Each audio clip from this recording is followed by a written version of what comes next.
Welcome to the Own It Powercast, the place to be when you get serious about making big changes and accelerating growth in your life and in your relationships. Finally create the life you've always wanted, living life on your own terms.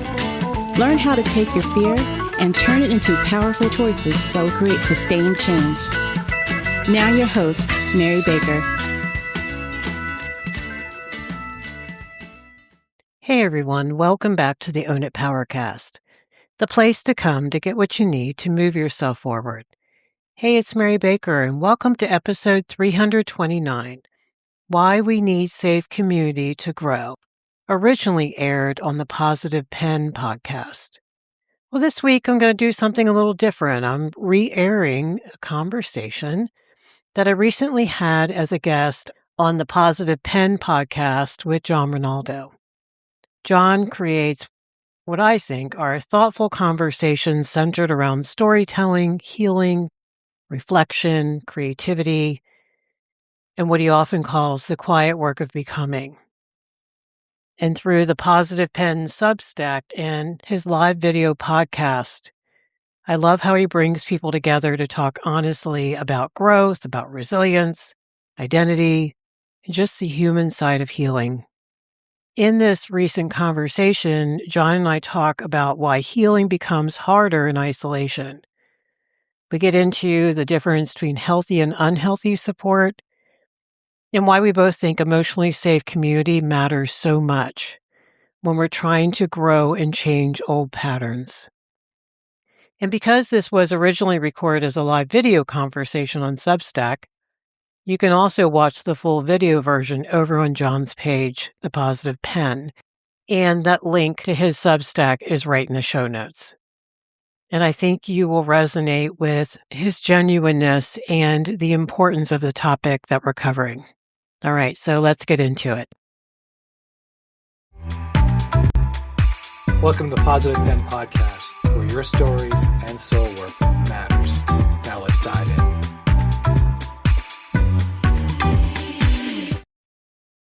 Hello, everybody. Hey, sorry about the interruption technology, obviously. I'm going to just double check, make sure that I'm on, because apparently it wasn't working, so I had to stop and restart. So if you happen to be one of those following the other stream, so I hope you come back. I'm sorry. But in the meantime, welcome to the Positive Pen Podcast, where your story, your soul work, and your creativity is important here. And that's really what we're talking about. A couple things I want to talk. This is my first time back in 2 weeks. I had a weekend off where we were celebrating family obligations. And one other thing is my son graduated this weekend. So there's been a lot of activities in my world. So it's been really extremely busy personally and professionally as well. So it's been kind of like a lot of work going on. I don't know how you call it. I got some medical things I got to make sure that I do. And that's just part of the process. So I got another 3 months leg.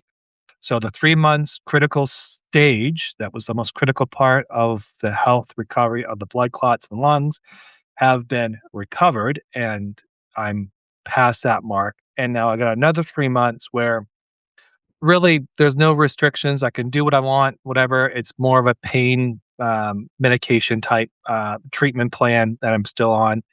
And that's just to make sure things don't come back. And then obviously there's another segment of this where I go see another specialist or see a specialist about the history of blood clots. But really they're coming down to more or less that because I was down for 3 weeks, 3 weeks solid, that being rested, not moving was the primary reason why I got blood clots. And the way I recovered is showing everything to be that. So, and if you're following, and I'll be updating that story because I got a really cool story about this one at the doctor's visit. So I have to put it together, but it's really cool. In the meantime, let me just double check, make sure I got everybody going here. All right. So the other thing is today I have a special guest, Mary Baker, who we've been following each other, I think, for a while here. And one of the things that she brings is about community involvement, bringing people together. And this is something that wasn't really planned in the sense of me doing my community thing, but she's doing her community thing. And the cool thing is that, communities online is really important. That's how we come together. That's how we belong, especially these online platforms. And we were just talking back in the green room, and some of the things that we were talking about was how we kind of like parallel in some ways. Obviously, she's a little bit more of the helping the people overcome some strategies, some triggers, and things like that, and improve their lives. But some of the things that she does is also very therapeutical in the way we do it and how we write things. So, for example, when you write, you're really being very intentional to remember some of the things and trying to recover and make sense of it. And then hopefully, when you finish that, kind of gives you that, oh man, that felt really cool. It came off my chest. I finally got it all out. And maybe not perfectly, but at least it came out. And then you could always revise it down the road. So that's kind of cool. So, no further ado, I'm going to bring Mary back in and let's all welcome her. Hey, Mary. Hey, John. Thanks for having me. Yeah, hopefully I did a good job introducing you and how we were trying to put this together. Um, so just kind of give us a little bit who you are Mhm. and, let us know. Thank you. I'm glad you're doing better health wise too. That's really good to know. So, for me, for the past, over 20 some years, I've been a counselor and a life coach. Not my first career. I was in business and marketing. But then I was more interested in what makes people work, rather than selling them something, for example. And so that's always been a curiosity of mine. And then coupled with a lot of work on myself. And so I was labeled the thinker, that statue of the thinker in grad school. And that was not a compliment because I would be sitting there in class saying, how does this work? Like, why do we do this? And Right. to connect those proverbial dots. So, what I love to do the most is help people bring their authentic self out into their world and to help people connect. Hmm. And one of the reasons why, and you and I were just talking about community, why I think community is so important is we can't heal alone and we can't grow alone. We can do some stuff by ourselves, and I think we should. Hmm. But we need to have safe spaces in order to grow and get that mirroring that we can't give ourselves. The mirroring back that you're okay. You are like one of us. And so you're not alone, that belongingness you and I were talking about. And also, you're not crazy. Like most of what I do is I use the word we a lot when I Yeah. do work, whether I'm working individually or I'm working with couples or teaching or doing a group. It's like, "No, it's not you, honey, you didn't invent this, and here's why." And that's why I love what I do because I try to help people figure out why they're doing what they're doing, like, why they're coping. But the bigger piece too, and what a lot of people tell me that, like, "How do you do it differently?" It's one thing to theoretically say, "Well, I'm avoidant, I'm a people pleaser, I don't know how to come out and say what I need to say, or I avoid conflict." But then how do they do it differently? Like, what looks healthier? And we have to practice that too. So the community piece, it's not just talking about the thing, it's practicing new behaviors and getting that feedback.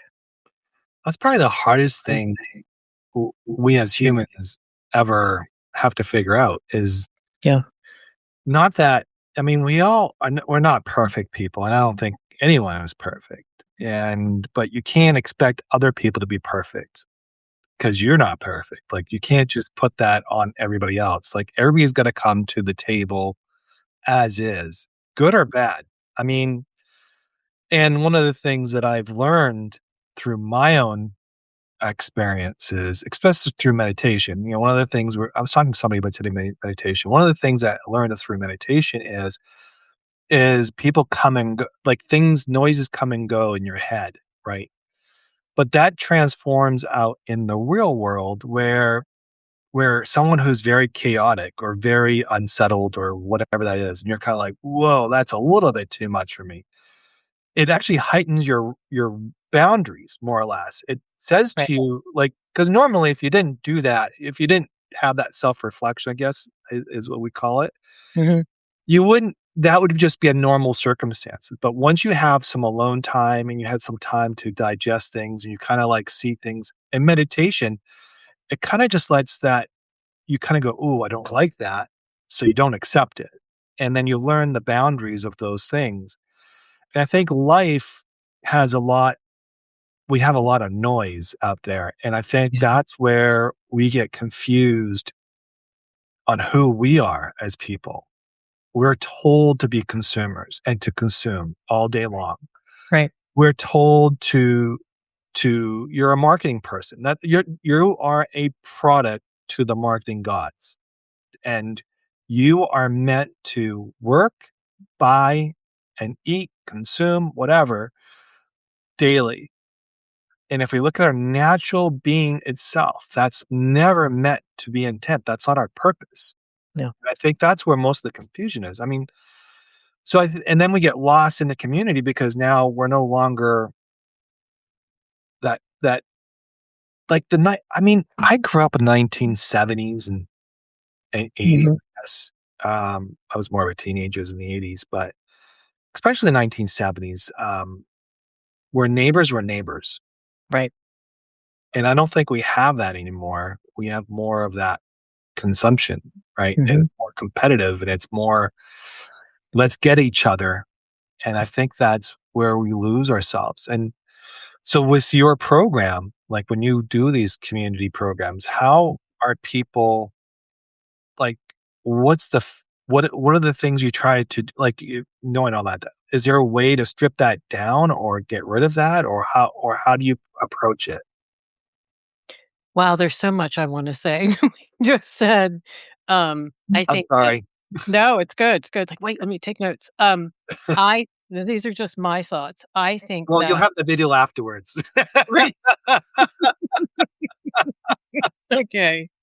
Um, I think that ironically, when we have people around us who have decent enough, no one's perfect, but, like, good enough boundaries, like, Yeah. they have a membrane around the self, we actually can get healthy mirroring because they don't have any agendas and they're not blurring themselves with who we are. Mhm. So they can give us more accurate feedback. Like, hey, no, Mary, I thought that was great. That was really heartfelt. That was a really good idea.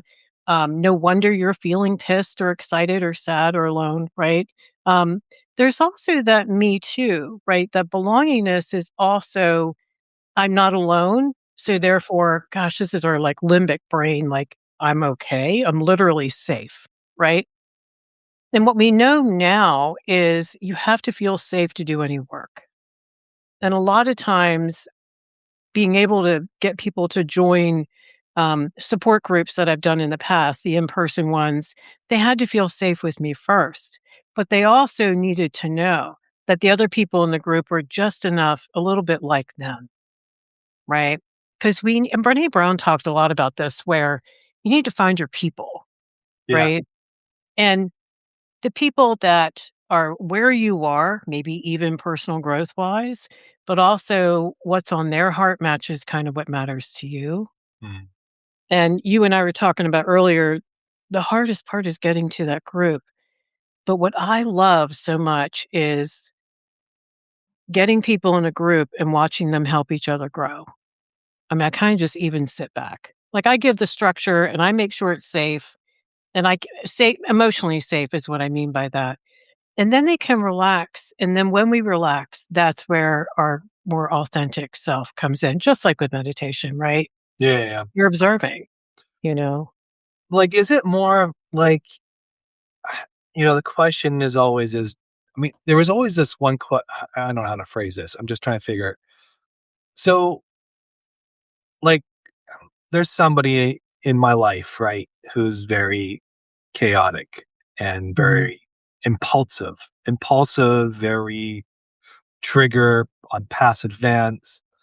And, they go to this particular home, for example, and they're triggered by the memories of the past. And it's just, every time you go in there and they don't have an edge. They don't allow you to have that conversation with them. They always have to be first in every single situation. So first in conversation, last in conversations, like kind of that kind of stuff. And apparently she went to a spiritual person. And in that conversation, the person said, "Do you love yourself?" Mhm. And I've reflected on that and I thought that's a very interesting thing because we're always asked, "Do you love you? Do you love yourself?" Right. And we're having a conversation um, with somebody else. I was having a conversation with somebody else, and that's where I got this information from. And the person said, "I don't even know if I love myself." And I said, "Well, let's just review this." I said, "Well, first off, you do spend a lot of alone time, which is good. And you love people. You love being Mhm. around people and you let go a lot of stuff really fast, which is an admirable that's an admirable trait of yours. Right. That means you can get past things and move forward. But being by yourself and living with yourself is probably the hardest thing you can ever do Mm. without because that means you have to start loving what you do and how you love yourself. And it took me about it took me some time to figure that out myself. Mhm. Yeah. And that means you don't need anybody in your life per se, you know. Um, Right. so is the group more or less are trying to find themselves in the sense of loving themselves more, or is it more of like, or is it part of loving themselves, but also realize there's other people? I mean, you mentioned that they're sort of like in that camp, Mhm. sort Mhm. of camp. But do they come down to the realization that loving themselves first is important? Or Yeah. Wow. Yes to all the above, right? I mean, I think that part of the group is learning and writing and journaling and getting clear with yourself. Like my course, there's some little movies in there to help you resonate. And Mm, I put some humor and some lightheartedness in there to make it accessible, right? Because if you make it too clinical and overwhelming, we just shut the door. yeah, And so they can start understanding why they struggle with what they struggle with, and they're not crazy, and here's why, and so they can start making sense. I think a huge part of self-love is knowing that we make sense and we're not crazy, so you don't reject the self. The person you were just describing was looking outside, including to you to be okay. To be better than you was to be okay, right? The one up, the one down. yeah, And we look out there to be okay if we're not okay in here. And you're right, spending time, especially after you've been in a big relationship by yourself for about a year is really good because being comfortable in your own skin, and then you're right, you want to share your life with someone, but you don't need them to complete you, right? I cringe every time I hear that statement. They complete me. I'm like, no, no, no. Oh, can we talk? So the group, so the I think oh, that's such a 20-year-old statement. really, it really is. Well, As because you in get your old 20s, as you get older, you developmentally, realize that doesn't make sense.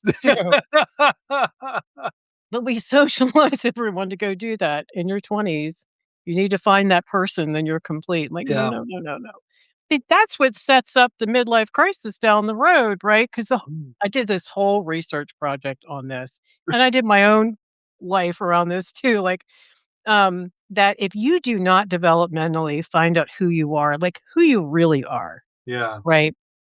And, what your gifts are, what your beliefs are, what your skills are, what you're passionate about, what you don't care about, what you're good at, what matters to you, and what do you want to have in your life. If you don't do that, when we're supposed to do it in our 20s, right? Was it like 15 to 26?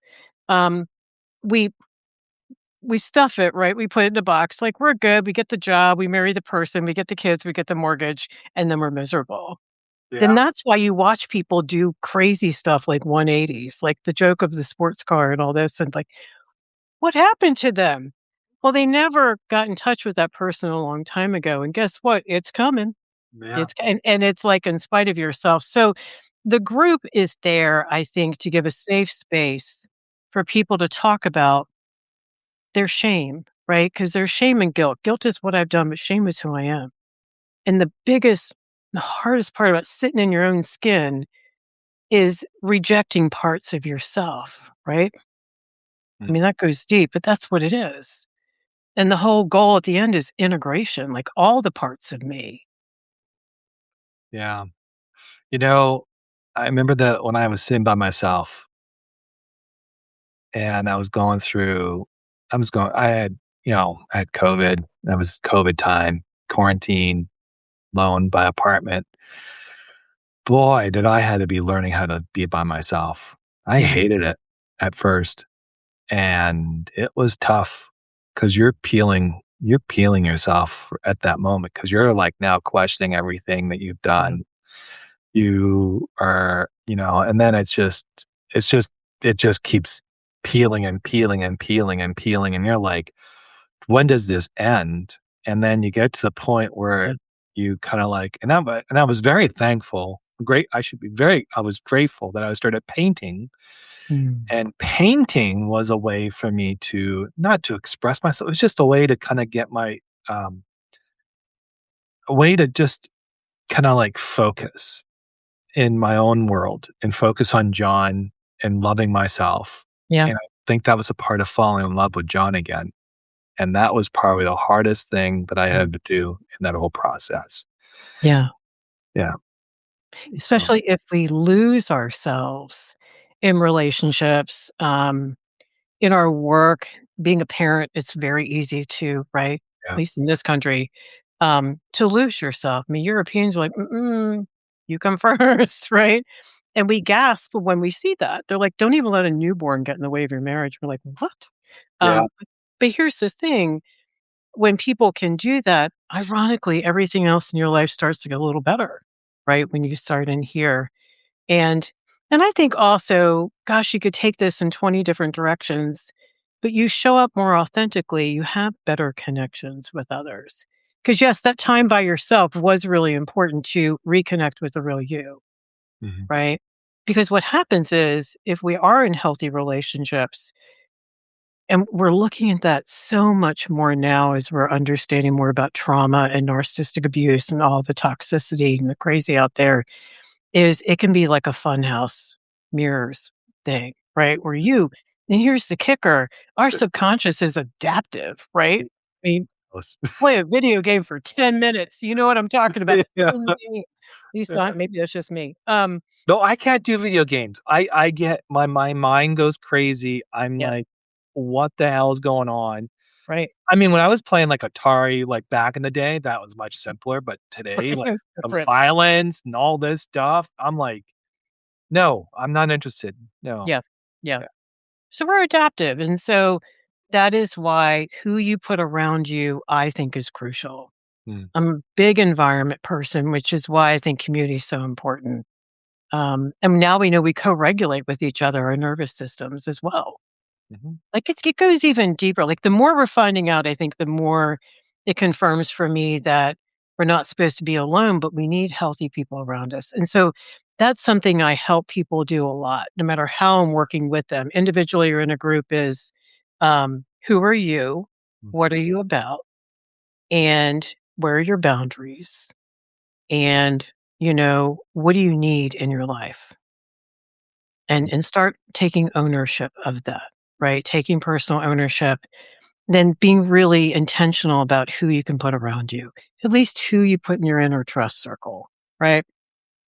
Um, and ironically, the more we focus on what's within our control, we feel more empowered. The more we focus out there on nouns we have no control over, I think it was Stephen Covey talked about, then the your circle. circumference of the circle. Yeah. Oh, yeah. Right. Yeah. Your influence of your circle, not Right. here. The more you're out here, the Right. more your identity gets lost. Yes. Right. Right. Yes. And Oh, I and so feel similar. Yeah. back in the day, I used to teach assertiveness training. Like I come into your company and I do the brown bag, and do the role plays. It was great because, I worked on assertiveness a lot myself and, thought, but this is so important. This is so important. But what it taught me the hard way was I give them all the skills in the world and they couldn't do it. Couldn't go home and do it. And we would do role plays. And what always floors me is you get up there and you sit in a chair, and then someone in the group plays your mom, your spouse, your boss, your sister. And what is so wild but hilarious is they nail it. They get up there, right? And they're your mother, and they're like, "How did you know?" Right? Um, And so we're all laughing and everything. And so, if you blow it, if you cave, if you backpedal, or if you lash out, you got to hand them. Usually put an object in their hand. Like, you got to hand it back to them. Yeah. And they don't want to, but you're handing over your power. And so it was the role plays that was helping people somewhat. But then what I understood later, and why I put my one course together, is that there are pieces that we need to heal first, because we have to feel comfortable with who we are bringing to the table,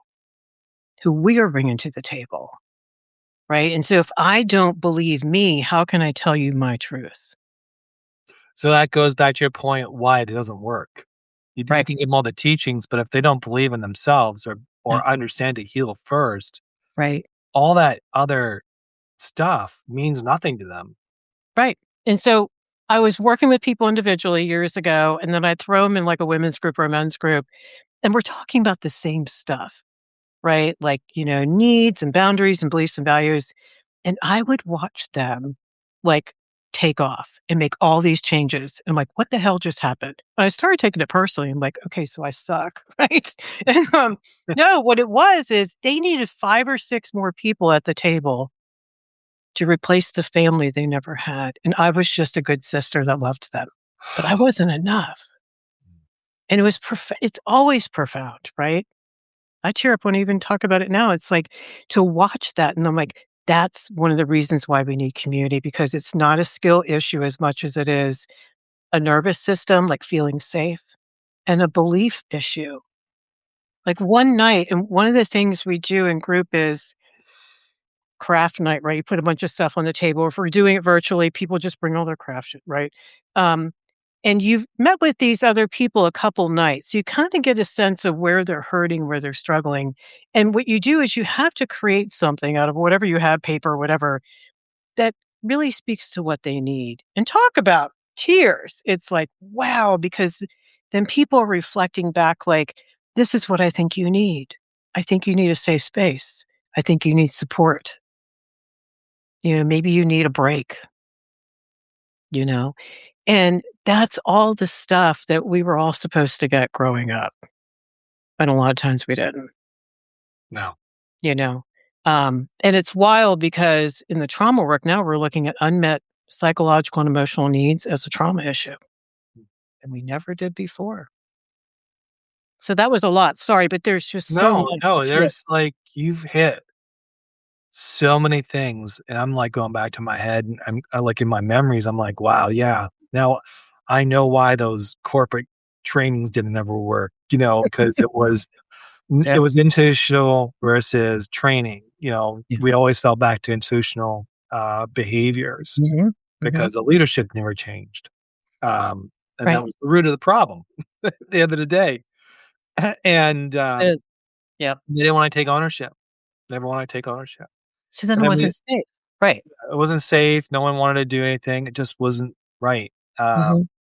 And then you go through, you either in a family situation, you get into a family. A lot of families are just dysfunctional because of the environment that was created, Yeah. and I kind of go, okay, then you're out there on your own. For most people, you're out on your own Mhm. looking for a brother or a sister to kind of like help Mhm. you need along. Excuse me. And you start finding surrogates, more or less. Yes. Yes. And, Yeah. so just to kind of make you feel belonged into something. Mhm. It never makes you whole, but you kind of feel belonged. And I guess that's where, yeah. I mean, that's so, we just touched here was probably the root of most of our issues in lives. And it's probably the hardest thing to accept Yeah. or to understand.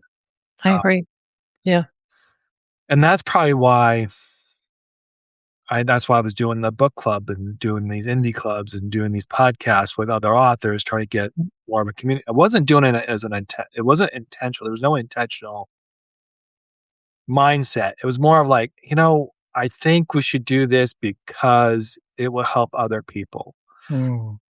you know, or like these weekly podcasts, we kind of went through I went through a little bit of a stage of transformation, and I kind of want to get back to where I am. And the reason why I really started the podcast was to talk to writers or people who were on Substack using this as a way to, as a healing process or to get their books out there or whatever they wanted to do. There are all that kind of stuff. Mhm. Because I think that's all healthy stuff. And and I gravitate to that because I really love that kind of stuff. Yeah. Yeah. And but the one thing I started to see, which is I'm very grateful for, is other people start reaching out to me and saying, "How can we do this? How can we do that?" And I'm Mhm. kind of like, "Okay, how do we manage that? How do we do this?" Like, I'm not saying no to nothing because I think saying no shuts down the opportunities, right? Yes. And if you're shutting down opportunities, what happens is, I'll give you a prime example. My son's like, I don't know, he graduate this weekend. And he's like, and I told him, I said, don't let the job stop you from moving. Mm. Let it go. Yeah. Go do what you don't don't put parameters around it. If if it feels good and you're gonna get some training out of it and you're gonna go do it. And I've always encouraged him. And then he was like, the other thing he said to me, he goes, I didn't really learn anything from college per se. And I said, well, no, I disagree with you. Maybe educationally wise, you didn't learn much more than what you already knew.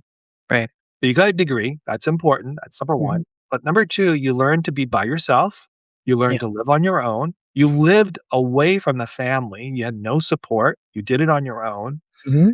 And you understood it's okay to be alone and you're able to figure it out. And I think that's where, and you've built the community around it. You Right. found people to help you with resources and figure that out. You didn't have to call mom or dad or whatever to get you through it. And I think that's the alone time most people need. Mhm. And so I don't think he understood that quite yet, but I Right. think that's where his learning came from. That's where I was Mhm. telling him. It's like, that's where you're learning. Sorry, going from all tangents, but I was like thinking No. about all these things that happened in the last 2 weeks. And, Mhm. you know, the hardest thing is that I grew since January 1st. Like I grew tremendously from Mhm. different, like because of circumstances, Mhm. unfortunate circumstances that I didn't want nothing to do with, but it got me shaped up. It got me energized. It got me to wake up a little bit. I mean, I think we all kind of need that. Mhm. But then I also discovered there's a community out there that kinda needs something that if I can help grow it, I guess that's where it is, and I think you're doing something very similar Mhm. in your capacity, and, I mean, we need community. I think that's the most important part is We really do. We need healthy community though, because like you were saying earlier, if we don't get in our family, then we go look for it in friends and stuff. But here's the kicker. Unless we know better or unless we're extremely fortunate, which I run across that with clients a lot. It's like, man, you were lucky to marry them. Like, how did you? Because we put people around us just Yeah. like family because that feels familiar. Plus, it's here, right? Emotional maturity. Yeah, yeah, yeah. Like, you're gonna hang out like, someone who's up here will say, "You're a really great person, but see, I can't do this." Right? Like, Yeah. they run very fast. Um, so so we replicate all that caca, right, from our Mhm. family, and we're like, "Why does this keep happening to me?" But we don't grow unless something awful happens, like you said, then because I think our brains need contrast, right? Like, speaking of those groups I've done, maybe she got in the group and she was in an unhealthy, relationship with someone. She gets in the group and other people are like, "No, I think you're a really great person and you're smart and you're this and you're that." And after enough weeks of that, at some moment it clicks. I don't know how we can't control that. But she goes home and she's like, "Wait a minute. Just wait a minute. 5 people, 6 people have no reason to lie to me consistently week after week." Like, that'd be hard to pull off. Yeah. Maybe what this one person's been feeding me or showing me, about myself is not true. But I also think, John, what I really, really think, and I think what can be at the core of a lot of people's anxiety is that internal fight between the real self and the false self that we put on to be what other people needed or what other people told us about us, right? Like, I'm the youngest of 5. You think I didn't get a lot right? And I was much younger than the rest of them. I'm the oldest. I harassed her Oh, big time. I gave mhm, her a hard time. Oh my man. God. The Yeah, things I did. right. Just boy. Mm-mm. It's all a fight for parental love, like all that Yeah. stuff, right? Um, because in families where you get enough parental love and things are better, it just, kids don't have to, like, beat on each other literally and figuratively. Yeah. But I was the youngest, right? And so not only did I was smarter because I observed, like, I don't wanna do that, yeah, maybe do that, but I just think that it's really, really important to also create contrast, Mm. But that internal fight, I try to work with clients so much on, keep paying attention to what's hitting your radar, whatever that may be. And for you, it was like, I think I need to help these people, right? And I'm like, follow that because you know what happens. Once you address that, something else pops up on your radar and that goes away. And we're guided, and who knows how and why we're guided. I mean, depending on what you believe, the higher self, God, the universe, whatever. I don't think it really matters at the end of the day. I think it's, if you notice when you don't listen to that and when you didn't listen to that voice inside of you, right? When you look back in hindsight, I know for me, it's like, oh man, because Yeah. my intuition is never wrong. Yeah. It's listening to it, right? Um, Mine and says you're a dumb idiot. it's not intuition, John. That's conditioning. Maybe. I don't know. It depends on what you did or didn't do. Well, no, just the health scare was like, you're a dumb idiot. Forget where Oh, you're at. So, and yeah, and that's was a lesson learned, yeah, definitely.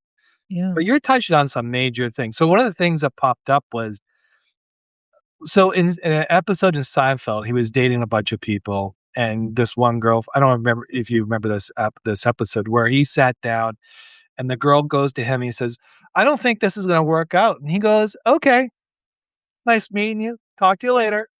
And she's like, "What do you mean?" And he's like,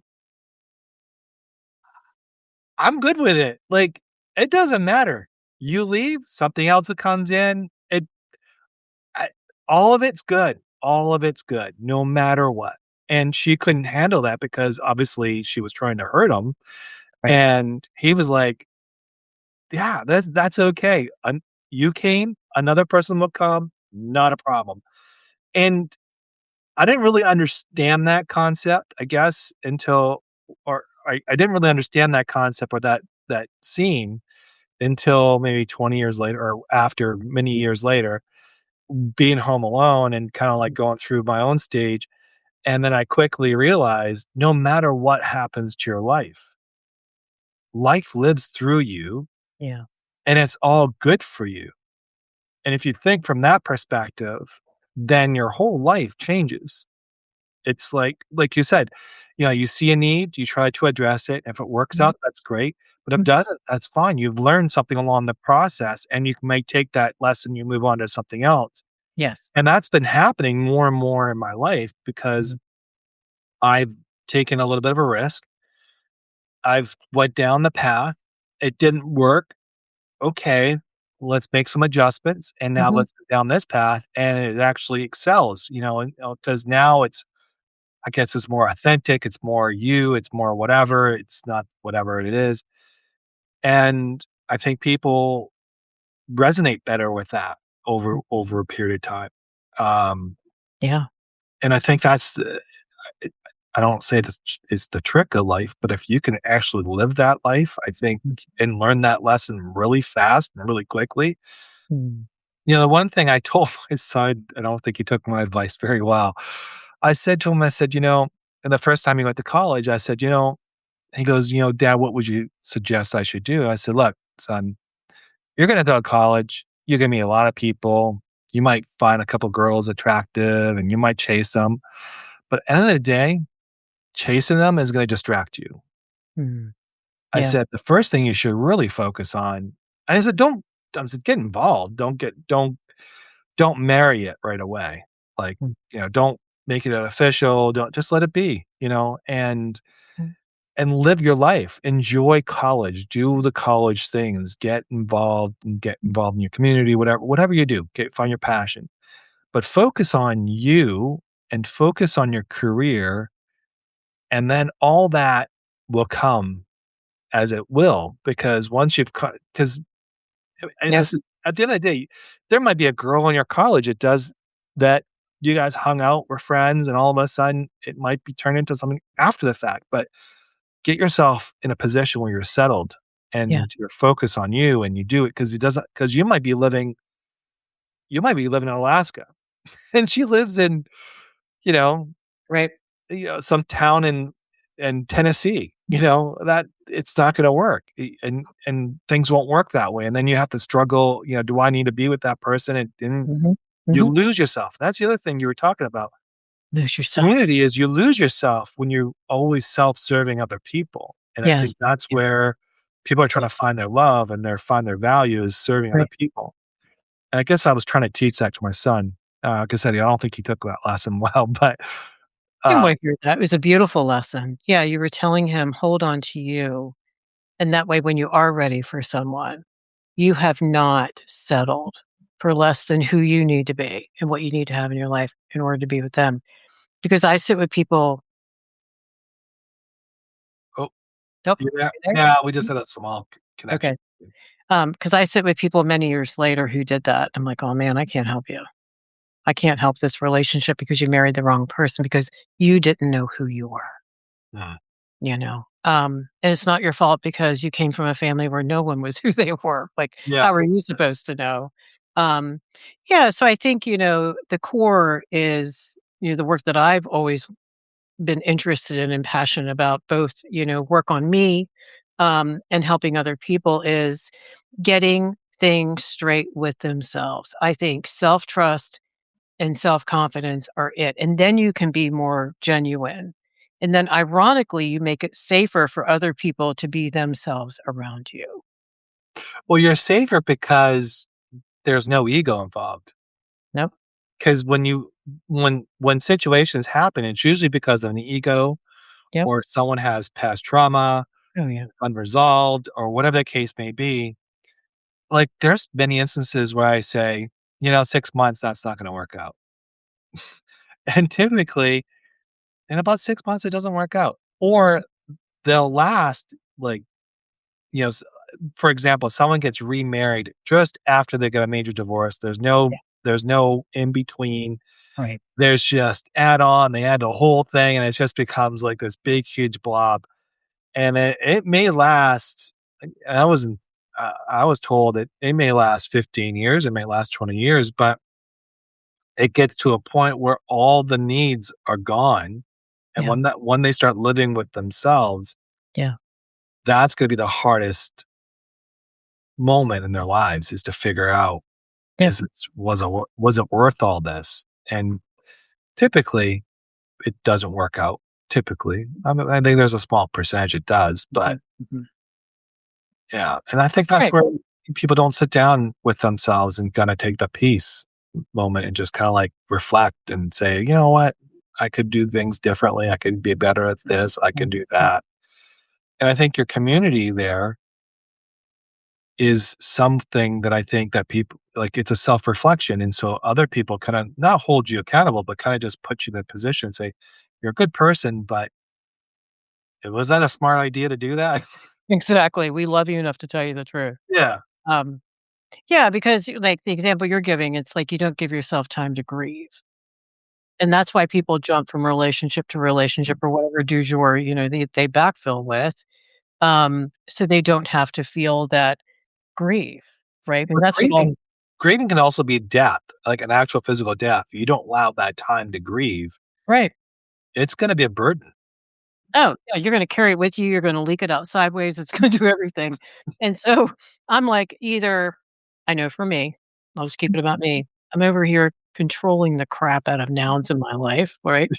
Not very well, or I'm sitting in some caca that can feel overwhelming because you can't run. Control is all that running. Like, yeah, let me focus on you, new project. Let me change this. Let me, right, 180 this in my life to run, run, run.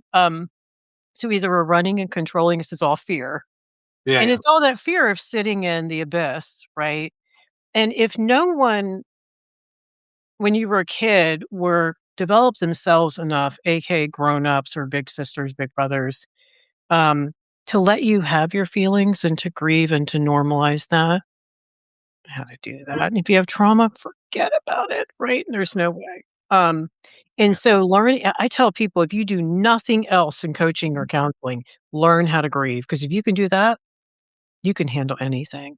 But I also think that you're also more in touch with who you really are. Because there's that real stuff, that real vulnerable stuff. Yeah, that, Do you really think like a lot of people don't grieve properly? Is there a proper way to grieve? I mean, yeah. I mean, well, in this country, we don't. Other cultures, they give you a year, they have traditions, the community supports you. There's the understanding that you need time, right? Um, Going kicking and screaming to acceptance is what I call grief work. Now, Kubler-Ross's work is really important. It's not linear. She always said it wasn't linear, but it's DABDA. It's denial, anger, bargaining, depression, and acceptance. And it's really about, okay, here's reality, and I'm just doing this, right? For me, it's a long time. Like, I don't like this. Want to make unhappen, right? And then we're bargaining, like, what if and if only? And we have to do that. You do that when you lose your keys. Like, come on, we have to do that, right? Like, why the hell did I just sit there? why did Sorry. I do it? Why do I do this to myself? Right, right.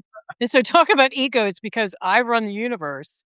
Yeah. And if I had driven that night, that accident wouldn't happen, or if I had done this, or if they had done that. And, a lot of the grief experts say, yeah, but in some instances, yes, if he hadn't pulled the trigger, that person wouldn't be dead. Like, that's kind of black and white. But the rest of life is, you have no idea. But we're trying to make it unhappen because we're so afraid if we accept that truth that we are not going to be okay. Right. And that's what, you talked about meditation earlier, that loving detachment, right? That impermanence and all that. When I work with people, I think there's 3 legs that bar stool. One is grief. One is boundaries, right? Because if you don't deal with reality, you're not going to grieve anything until you accept reality. But then there's detachment from the outcome, right? Mm. And we could talk all day just about those 3 things, and we won't. But No, I mean, it's big. like I love this topic because that's what I write about in most of the cases. Like, I Mhm. mean, I touch on them, but I don't really. I mean, I don't go in the clinical part of it. I talk it from a Right, a human perspective, like, which is good. which is well, yeah, thank you. But so I kind of like talk from that perspective, and Mhm. hopefully, and it's the funny thing when I started writing these things, I got on Substack, and I don't know if anybody really realized why I started writing. Well, number one, it started was to leave a legacy for my children so they can come back and see me. But I wanted to write to leave a beacon for people to read an article and say, you know, that that hit, and I Yeah. didn't think it that way, and thank you for doing that. And it wasn't intentional, it was more of like we were missing this, like, we're missing this culture that we once had, like the Little House on the Prairie, the Waltons, the, Yep. Barney Five type stuff where Right. it was about yeah, but you got community, you got people loving each other, you got people Mhm. kinda, like, going back and forth, but I was trying to resonate that back, Yeah. trying to create something. I mean, that's what I was trying to that's my goal is to recreate the stuff that I thought that had family value, has some I mean, have some spiritual faith, has some inspirational, some whatever it is, Mhm. because I don't think we got enough of that in our lives, Yeah. and that's really so when you say, like, we can talk about this all day, I look at that as, like, I talk about it all day. I do too. Yeah. I mean, I may not talk in a clinical way. I talk it from a human, from the from the perspective, like, how do I craft this story that kind of Yeah. makes a lesson learned, Yeah. and how do I teach somebody that, and a lot of it is my own personal stuff or observations. Yes. Yeah. Me too. Yeah. And that's my stuff. And I tell clients that I'm like, hey, you're not the only one. Me too. Or I've sat with 5 people in this past month. We got to talk about this. Okay. This is something we're not talking about enough. Right. And I think you're creating accessibility and identification, which is why storytelling has been around for however long, right? There's storytelling and then there's sand tray work, that I've used to do. I miss that. That's one thing I miss about in person is did a lot of sand tray work, a lot of symbolic stuff. And what was wild in sand tray work is you have symbolic objects. You don't have just anything to stick in the sand tray, right? Yeah. And the treasure chest always resembles identity. And when people struggle with the wounds of self-concept, they bury that thing, man. And one client, like, it was at the bottom, right?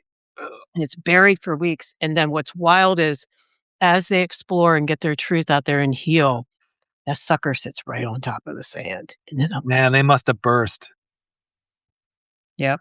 And so, you're saying, hey, this is just me. But what that does, and why I love groups and community is you can passively listen to the guy next to you saying, "Oh my God, this is me, and this is what I effed up, and this is what I learned." You're like, "Oh shit, me too." But I'm afraid to tell the group, right? I'm not ready to share yet. Mm. Boy, I resonate with his story. And so you can Wow. passively take it in because Yeah. it's a lot better than the group looking at you and saying, "Are you looking at this, Mary? Are you looking at your lack of boundaries? Are you looking like the shame and the guilt like that's going to impede our openness to growth." I could tell you this, and I'll be quite honest. When I sat alone on those dark nights, I sat on the couch and I broke down Yeah. and I went, never again, Yeah. never again. Yep, defining moment. Absolutely. And when that happened, that changed. I said, never again. Mhm. And I learned my boundaries. I learned what to look for. Look for what, Yep, yep, I'm accepted to people. I understand, but it's nobody will ever, ever put me in a position where I'm defenseless. Never again. right. And Yeah. that created a core belief for you, right? And our beliefs drive our bus whether we're conscious of them or not. Yeah. It's always, like, wise to get conscious and try to uncover them. And I work with clients a lot around that because it's so important. And you took your power back in those moments. Boy, it's when you fall apart, right? It's when you're falling together. Oh, I hated it. Oh, it's awful. It's I awful. I hated it.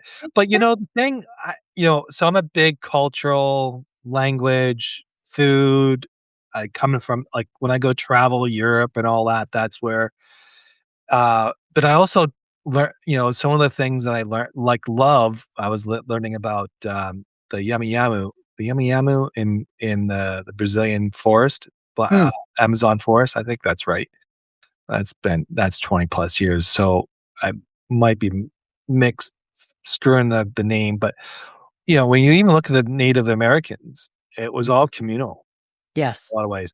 The one thing that I learned this past week was that there was a consumer, like, in the 1930s, just before the crash, or the 1920s.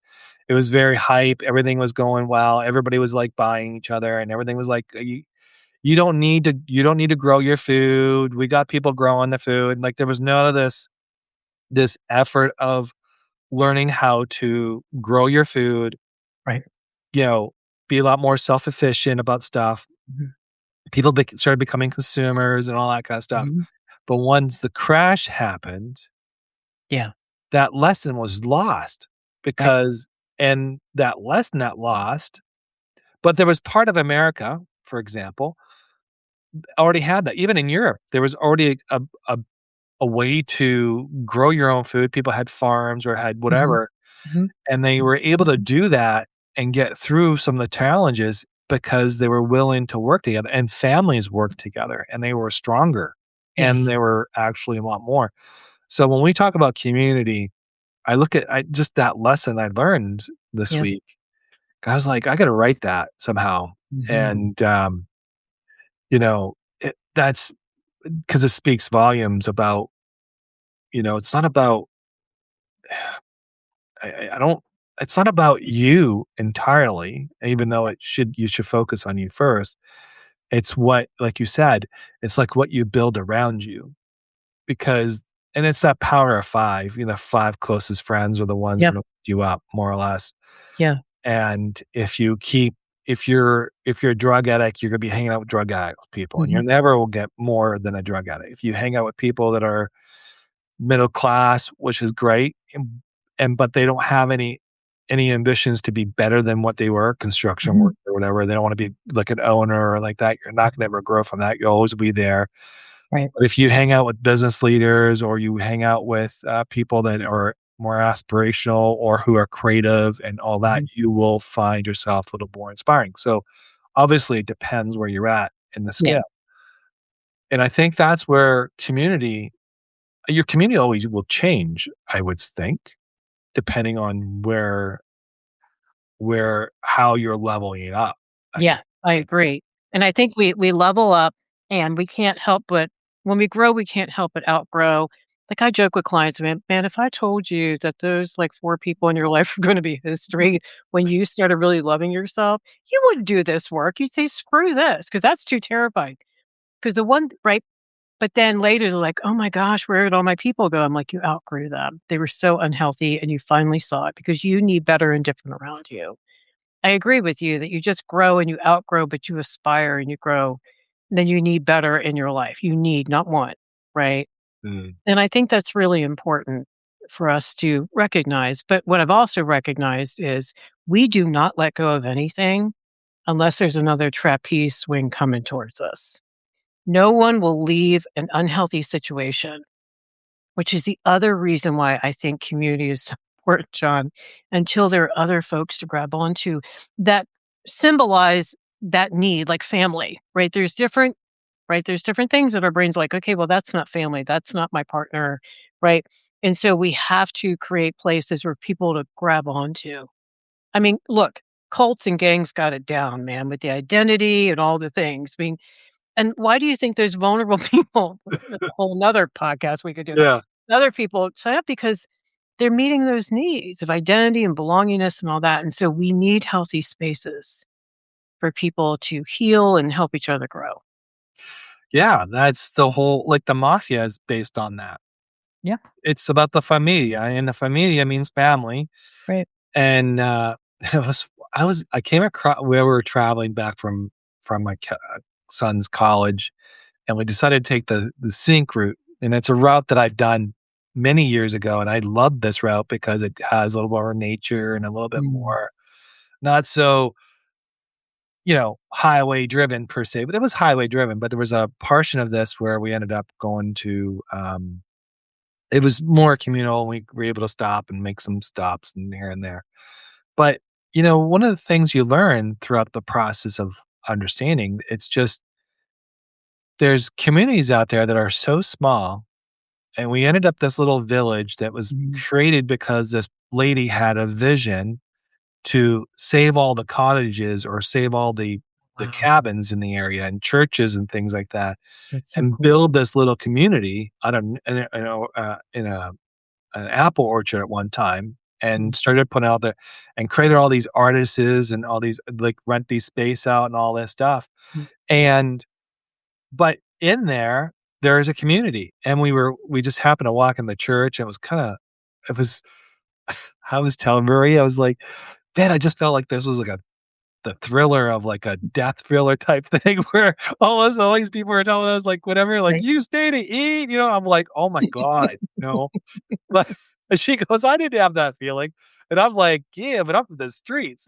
Like,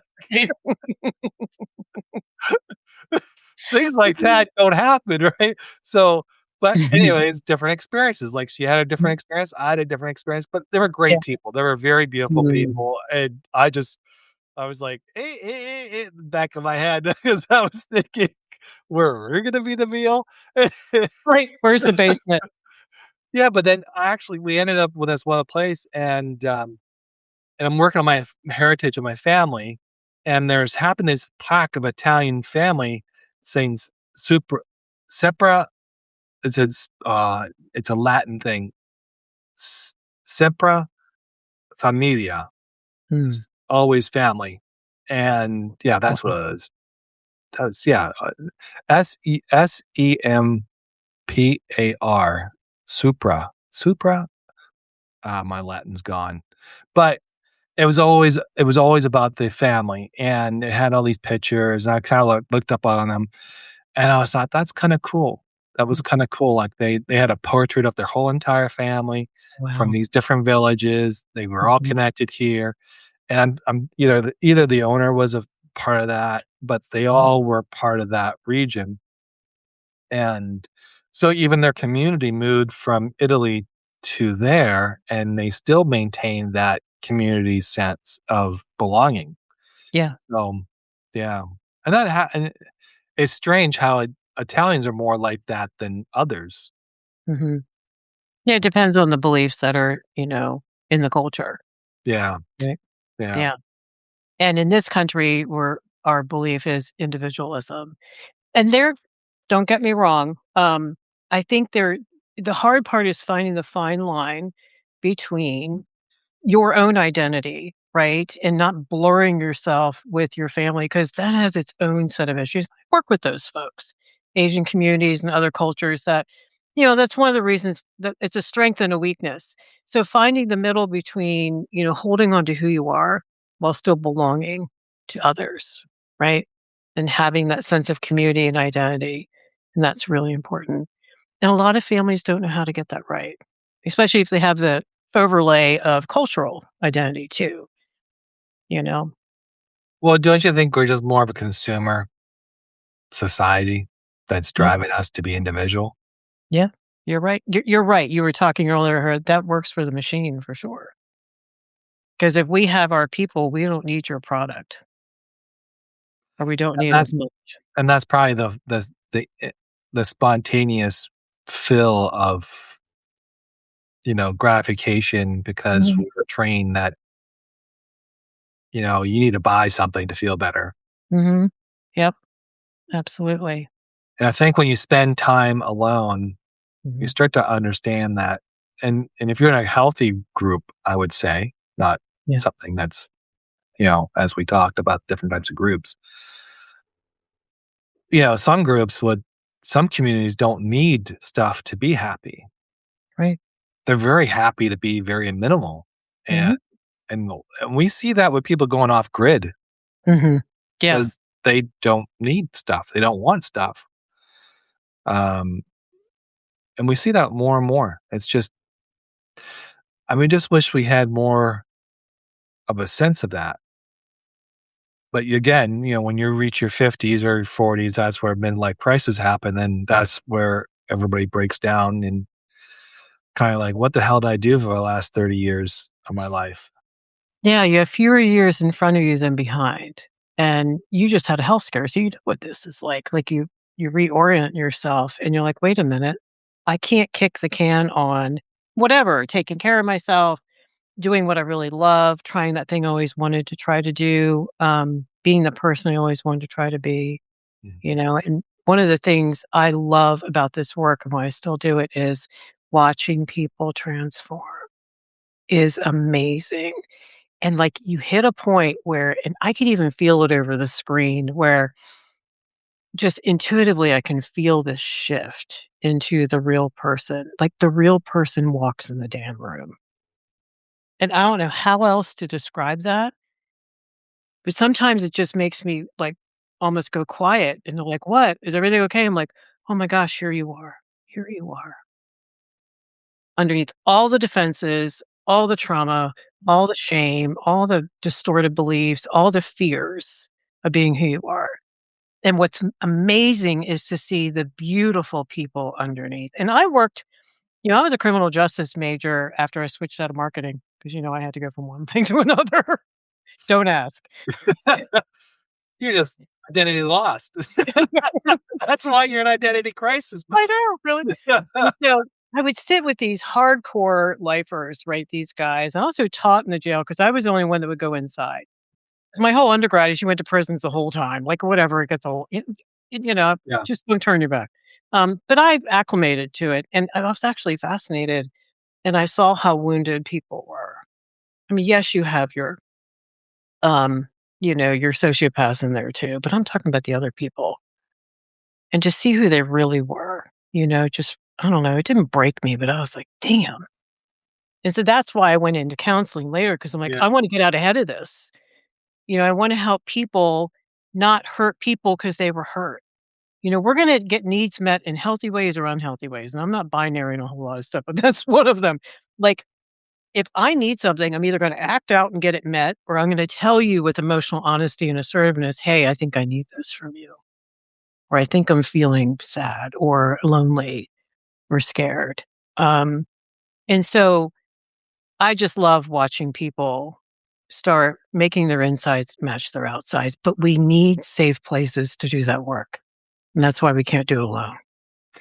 You talk about identity, just as simple as I'll just use my example. Like I had two brands. I had the Inspiral Art Studio for my artwork and all that. And that didn't really, I mean, it wasn't something I was driving. Then I had the pen, the Positive Pen, Hmm. and I had identity crisis between both of them. Hmm. And I was trying to blend them as one. And then I was a podcast, just I think the one last where we're talking. And she said, well, what are you well known for? And I said, well, the Positive Pen. And she said, then go with that. Hmm. And I sat with it and I was like, she's right. There's something to that. And so I created all these I remarket everything. I kind of made it Hmm. more branded properly. And I think that's what life is about, is trying to brand yourself. So not brand yourself in the sense of marketing, but kind of get your identity going, because Yeah. once you start getting your identity in front of you, it's easier to represent that and you're not confused. Exactly, because you're just stepping into who you are. I mean, I always think that, and my sister and I always have this conversation about gifts. I'm like, I think our gifts exist in spite of us, not because of us, right? It's, everyone already knows who that person is in the room, who's the good leader, who's the good cook, who is really good with people, who's a fabulous listener, right? Um, and it's just really embracing is what you're describing, embracing who you really are. Not that you're not an artist, but for right now, maybe the Positive Pen obviously is helping a lot of people. I hope so. I Yeah. really do. I really do hope it's helping people. And Yeah. that's why I love bringing people like you on, because I mean, even though you're not, I hate to say that's not well known, but you don't have a large account, but you have a lot of meaning. Like there's power behind you. And it's not because, one of the things I loved about you was you went there and you did your own voiceover. I can't do voiceover. I hate doing voiceover, right? But you had a beautiful voice. You talked calmly. You were able to get it out. You did a great job on it. But that's like those small accounts that we do not see. Yeah. And I think that's because I was a small account, so I want other small accounts to get better. I get not better, but get elevated and get into the community, To but reach more people. Yeah. reach more people. But I think with your content, like, I mean, it's not quite like you write about stuff, you talk about stuff that you do and all that, which is great. But this other aspect, I don't think nobody knows per se, not 100%. Like, nobody knows you're writing all these communities and all that. You probably said Mhm. you're writing and stuff like that, Mhm. but there's not a place where you get to sit down and have this conversation that we're having today and able to fully express, this is how I do it. This is why I think it's Yep. important. And these are Yep. the results we get. And if you want to be a part of that, that's great. Join me and I will help you anyway. Like, doesn't matter who it is. And I think that's where that's part of my community effort Mhm. is to create these conversations and have a platform that Yeah. is open to people to have these, like, because it's hard. Like, I don't think I'm a big account. That's not that's not the concept. But I think that the concept that I was thinking about is that the more we understand, or the more we know, the better we understand what's out there Yeah. versus Yes. chasing these large accounts that just because the smaller accounts are just as important, I think. Mm-hmm. Mm-hmm. That's Thank you. You're welcome. Yeah. Yeah. I think more people are attuned to my podcast, Own It Powercast. That's been on the air for a while. And that's where I get a lot of people. I get thank you notes in December. I love that. I love the emails like, "Hey, Mayor, I have listened to this. It has made me look." I had to pull over one time when I was listening. Like, I'm Aw. so sorry. I know. Or my friend said the other day, she's like, "How do you always freaking know?" She goes, "I heard the latest one, and I'm like, had to put everything down and sit down and listen to it." It's exactly where I was. So that's a community, but I want them to do the coursework because listening is one thing and it's great. You can passively take it in and say, yeah, that's me. And I'm not crazy. But I think the next step, the brave step that you and I were talking about in the green room is then joining. The hardest part, 100%, is just showing up. Once you're there, it's good. Right. Yeah. So, that's so important. If you g And I wrote this today about my article was about, I sometimes when I write stuff, I post them, I schedule them out, and Mhm. sometimes it's a surprise to me. Right. It's not intentional, it's just like, "Oh, I wrote that? Oh, I Yeah. totally forgot about that." That was Because I my usually Tuesday. try to write in advance. Yeah. Um, so I wrote about today's about change and learning to step forward and to, uh by the way, it wasn't correlated to this because it happened to be whatever. Because your article was published on March 5th, which was like and I tried to fix it, I couldn't get it going. I was It's all good. oh, whatever. People must have needed it in March, John. You But, yeah, March needed more than you did. know. But, you sat there and you think, change is the hardest thing to accept. That's number 1. Number 2, Right. moving forward, even knowing not to like, you have to trust whatever is gonna happen next is gonna get the benefit of you, but also initiating the need, like, taking that if you know there's a issue that you're trying to resolve, Right. asking for help or going and seeking help is probably the hardest thing to accept because we're always told that you're good enough as it is. You need to figure it out on your own. Oh, like, Right. Gen Xers, Mhm. it's just a little blood. Move on. Yep. It's okay. Why are you crying? Walk. Right. Get out. Let's go. Yep. Um, but that's where people need to. uh, I mean, asking for help is probably the hardest thing to do. It's also if you've asked for help in the past and that didn't go well, fell on the floor, someone blew it, someone really just was too selfish or whatever, you have that in your head, along coupled with the belief, like you talked about, like, there must be something wrong with me if I need help, Yeah. you know? And so self-reliance is great, but to a point, you don't really grow until you lean a little bit on other people appropriately, you know? I'm a believer of experiential learning. Mhm. I think, especially if you have anxiety or you don't like change, experiment with something. Can't experiment with everything, but you can try some things like maybe I'll speak up or do better eye contact with people this week, let's say. And what you get to do is see how that goes. And if it sucks, you can just go right back to where you were. Yeah. Like, see, that doesn't work. But guess what happens? You try it. Maybe you get some good feedback and you're like, I want to tweak this part. I want to change this part. And all of a sudden you own it. All of a sudden, it's not something out there to be terrified of. Mm. It's something you're choosing around. Like the book that will come eventually is how do we I know, how do I should never have told you that. How do we get I from just I your like you're not you don't even, like, talk to that says, there's a book coming, but I I don't know. know when it's going to come I out. I'm know. like, Right. geez, just write it and get it out. So, I got the course out. Isn't that good enough, John? Um, but it is really about, how do we get out of fear and into choice? And now well, I think maybe I didn't write the book because, damn it, the neuroscience is just now caught up, oh, moving from your limbic system to your prefrontal. yeah, that's the problem, right there. It is. It No, is. I'm making it funny. I'm That's pissed great. because I could have made a lot of money like 10 years ago because I already knew that, but whatever.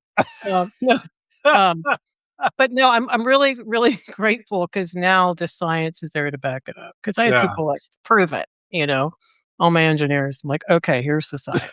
the Um, engineers. but if you I understand. experiment, your brain cannot argue with experiential data. Right. It's real, man. I just did that. No one died, including me. It was actually kinda good. Mm. And then you expand slowly. So I'm a big fan of Nathaniel Branden. He's gone. He was a big self-esteem guru and personal responsibility guy in the 60s, hence the name of my podcast. He said, here's your self-concept. And anything someone gives you promotion and puts it outside of there, if you can't see yourself as doing that, you're going to sabotage the crap out of it. And you're going to be right back here. So Absolutely. what I'm a believer of is, it's like the detour to work. At first it's stressful, but then eventually you're going a different way, and then you expand this and you don't even notice that it's happening, I agree with that. I and then remember I you remember change.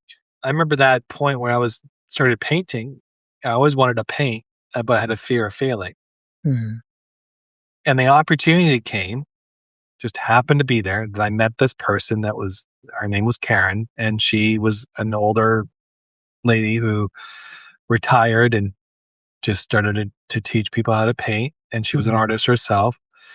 And I went to her and I said, well, can you teach me how to paint? And and to do that was hard to Yeah. ask. Yeah. And number two, for her was like, okay, what do you know? Right. And so it was like all from scratch. But if I didn't take that opportunity, Right. I would never discover something completely different about myself. If Exactly. I would have walked into that with the resentment attitude of this is not for me, I'm going to be an idiot. But I think a lot of that you have to be ready. Isn't that most of it is to be ready for it? Absolutely. We are ready when we're ready, not a nanosecond before. So I tell people, do what you're ready to do because you don't know where that's going to lead you. We do know that growth begets growth, the Diderot effect, like paint one room in your house and tell me what happens, right? You're going to go around the rest of the house like, oh man, now the living room looks, old. And so it'll take care of itself. And so all you got to do is show up to that first thing on your radar and go that way. And I think the self is guiding you. It Right. is. I think I've sat with enough people over enough years to gather the data to say that's true. And you just start there. And confidence comes and empowerment comes from doing, from doing. And experimentation is great because then you don't see, if you commit, and commitment can mean failure. Like you said, what if I fail? But what if I experiment with painting? How does that sound? I can just play around with it, see what happens. We let go of the outcome, we let go of control, you know? That's what I did with writing. Initially, it was like, Mhm. I was gonna read this. This looks stupid. I had a list of things. I was like, Right. this is like, why am I doing like no one like this doesn't make sense. Why am I doing this? And the phobia of having dyslexia, all that kind of stuff and all that all the Mhm. back stuff that, the grade 7 teacher told me I'll never amount to anything other than a dishwasher. I Jesus. mean, just add on the insults, all the Yeah. stuff that came. But again, that's the 70s. I was raised in the 70s, so it was a different world. Oh, yeah. I'm not going to say that it was all bad, but you had that stigma. And if it didn't happen to be that one teacher, the professor at the University of British Columbia that sat down with me and says, "You're okay. Mm. I mean, let's figure this out together." Mhm. Isn't that amazing? Yeah. So the irony is we have no power over other people, but boy, can we influence people and change their lives. Yeah. Just imagine if one person believes in you. One Just one person. person. And I actually posted it on my notes. I was like, just imagine one person believes in you. And what's the ripple effect of that? Exactly. That could change the projection of that person completely. That's why at the end of my podcast, I say, pay it forward, man. Mm. We're here to help each other. It's really important. Mary, this is a great conversation, and we can go on and on. I mean, this has been very moving, a little bit emotional for me. I mean, I don't know if you noticed it, but it was. But how do people get a hold of you? So I have a Substack here, Soar with Mary. You can find the course at findyourvoicecourse.com. The podcast is Own It Powercast. It's everywhere you get your podcasts.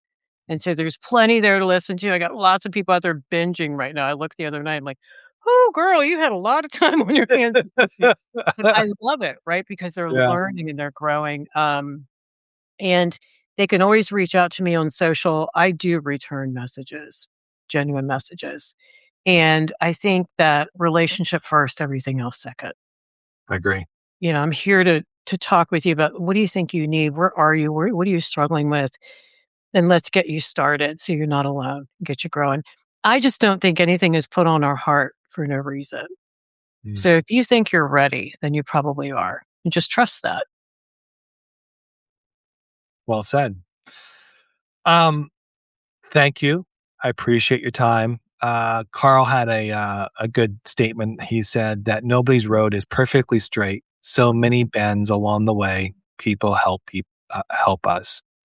So I just wanted to share that. In the meantime, thank you for taking out of your busy schedule. I know you're a very busy person, and thank you for your time. And if you happen to be on podcasts, look her up, subscribe.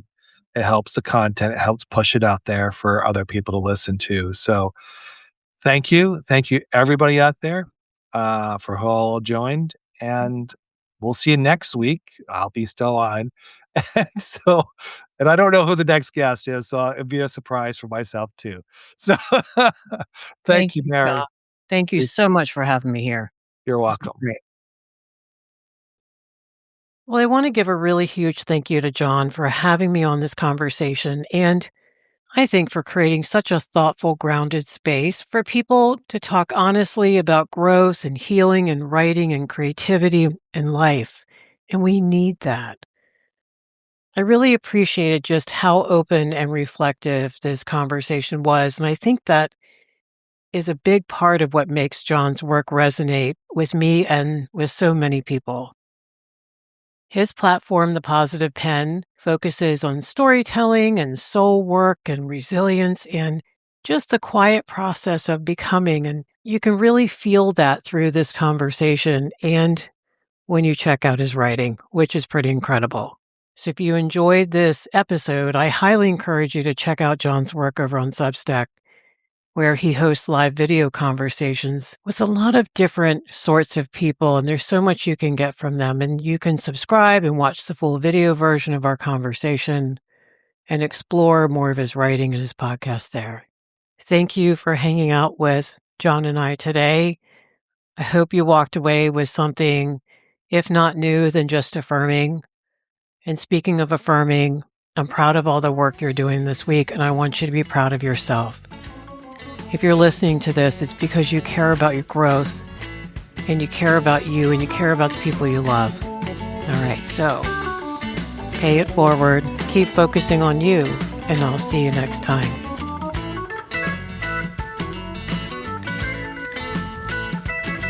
We hope you took away some useful insights and tools you can begin using right away. If you did, please leave a positive review and share on your social media. Because could you imagine if everyone in your life really got it together?